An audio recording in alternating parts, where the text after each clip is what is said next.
Hello, I'm Dave Speakman.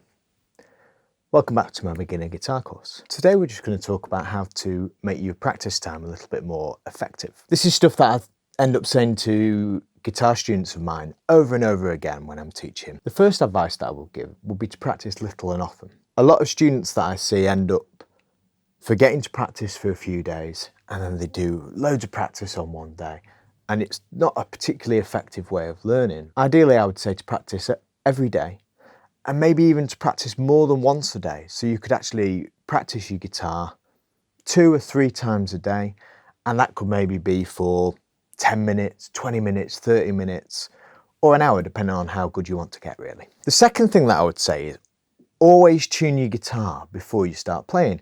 One of the most important aspects of being a musician is our oral skills, our ear skills, how good we are at hearing. If we're playing the guitar and it's out of tune, we're kind of learning these notes wrong, and we're learning to accept a wrong sound. So tuning your guitar is going to help your ears, and it's going to help you to recognise that when you hear things like you hear the chord D, which is quite a recognisable chord, that you might hear that on a record and you'll be able to hear, oh, that's D.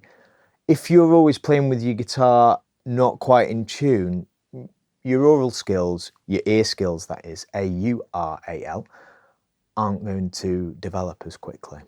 The next thing that I would say to do is to create exercises from the tunes that you're learning.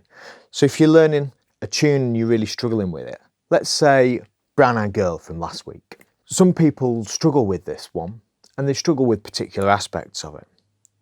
So the first thing to do would be maybe to look at the sheet and then think, okay, there's these 2 bars here. What exercises can I create from those 2 bars? So first of all, we've just got the chords G and C. So we could just practice changing between G and C until that gets to a decent speed, you know. After that, what I would say that you need to do is to push through the change. What I see a lot of people doing is they'll play like a bar like this, and then they pause a little bit.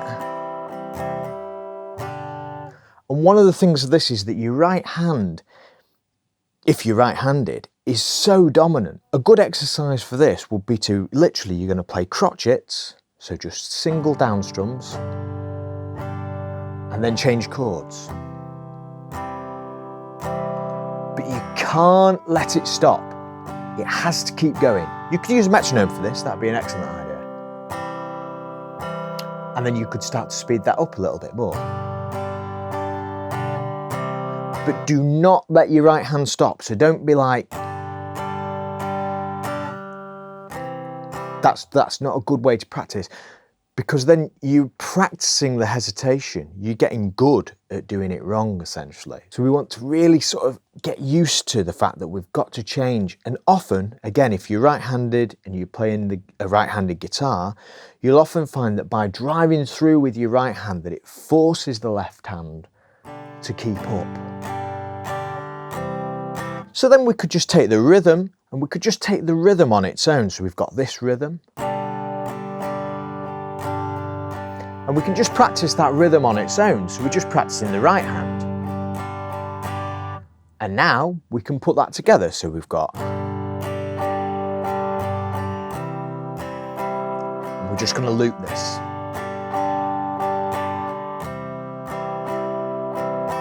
And then we try and get that a little bit quicker.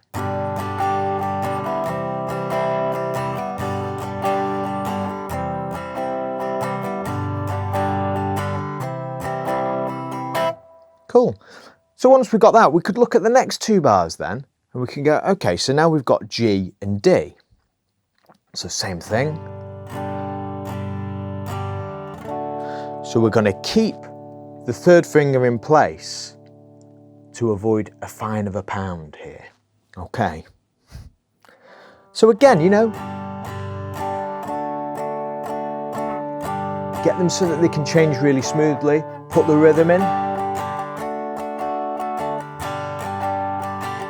The next thing then to do will be to go through the 4 bars, so take that as a 4-bar section. And we could just practice the changes to start with.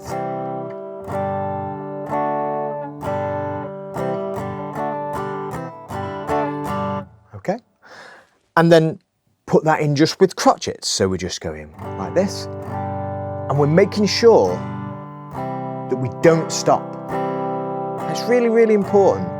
You've got to keep the rhythm of the music driving forward. The right hand will drive the left hand on.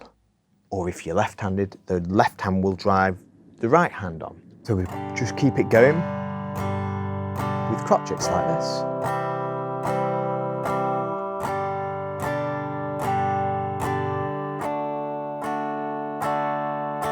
And then we could put the rhythm in. Just slowly to begin with, but again, making sure that we're keeping the right hand moving.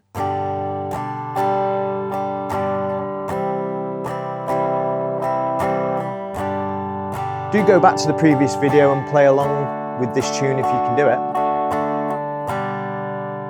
And of course, there's PDFs for all of these sheets on my website, which is davespeakman.co.uk. Please do give the video a like, it does really help me that. And if you could subscribe to my channel, that'd be awesome. Cool.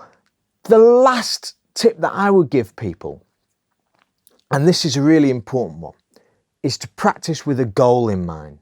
So goal-orientated practice rather than time-orientated practice.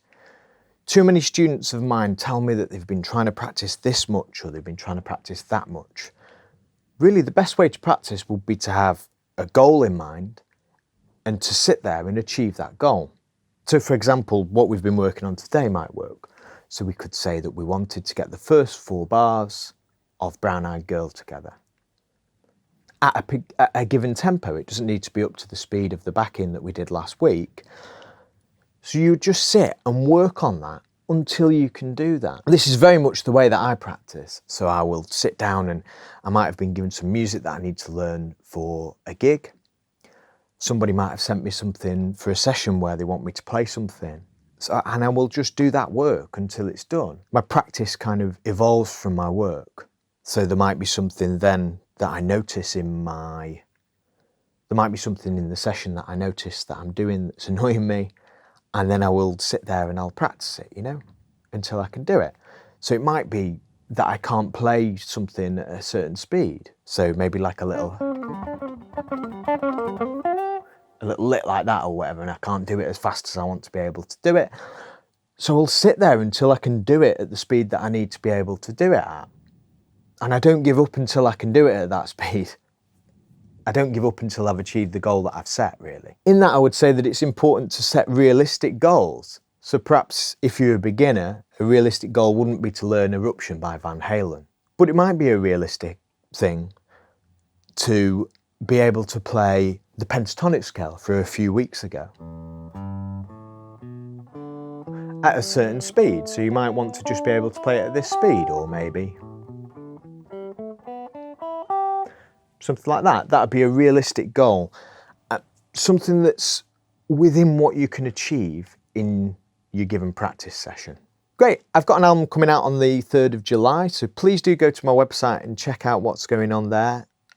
The studio's reopened for bookings now as well, so if anybody wants to come and check out the studio, you're more than welcome to send me a message and come down. Please do like the video and subscribe to the channel. If anybody has any questions, please do leave them in the comments below. I'm more than happy to do a lesson on anything that you're struggling with, more than happy to help you with anything really. Great, thank you very much for watching.